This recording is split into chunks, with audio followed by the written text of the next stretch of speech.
On va voir dans cette vidéo comment trouver le vecteur AB à partir du vecteur OA et du vecteur OB. Donc ici, on va simplifier, juste je vais appeler ça le vecteur A et le vecteur B pour celui-ci et celui-ci. Donc pour faire ça, j'aimerais commencer par la vue visuelle de ceci. Si on veut créer le vecteur AB, alors ça veut dire qu'on aimerait créer ce vecteur noir comme ceci, AB. Mais on remarque que ce vecteur noir, on pourrait le créer en faisant une opération vectorielle sur les vecteurs A et B. Si je prends le vecteur B et je retire une fois le vecteur A, donc faire OB, donc si je fais OB moins OA, visuellement, qu'est-ce que ça veut dire? Ça veut dire qu'on prend le négatif du vecteur A, donc le négatif du vecteur A, ce serait prendre ici cette flèche rouge et juste la mettre dans l'autre sens, comme ça. Et un vecteur, ça indique un déplacement. Donc ici, comme je fais OB moins OA, ça veut dire je fais le déplacement OB, donc je suis le vecteur B. Et ensuite, je fais moins OA, donc je vais comme ceci. Et on voit que finalement, on obtient ce vecteur, si on part de l'origine. Donc faire le déplacement en B et ensuite l'inverse du déplacement en A, donc ceci, ça me fait la même chose que ce déplacement de cette flèche noire que j'ai là, ce vecteur noir que j'ai là. Et ça, en fait, si on réfléchit à avant à quoi ça ressemblait notre vecteur A, il était comme ceci, je crois.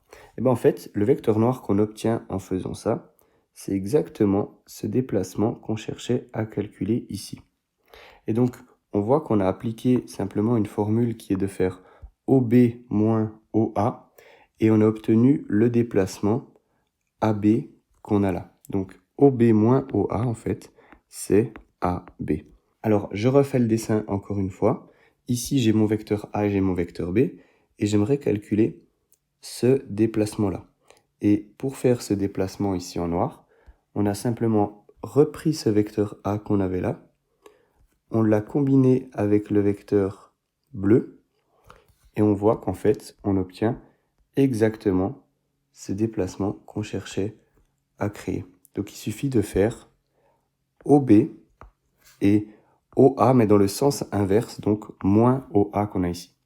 Alors maintenant, comment on fait ça de manière numérique, quand on nous donne les valeurs pour les vecteurs? Donc ici, mon vecteur OA, alors je vais le reprendre comme il était avant.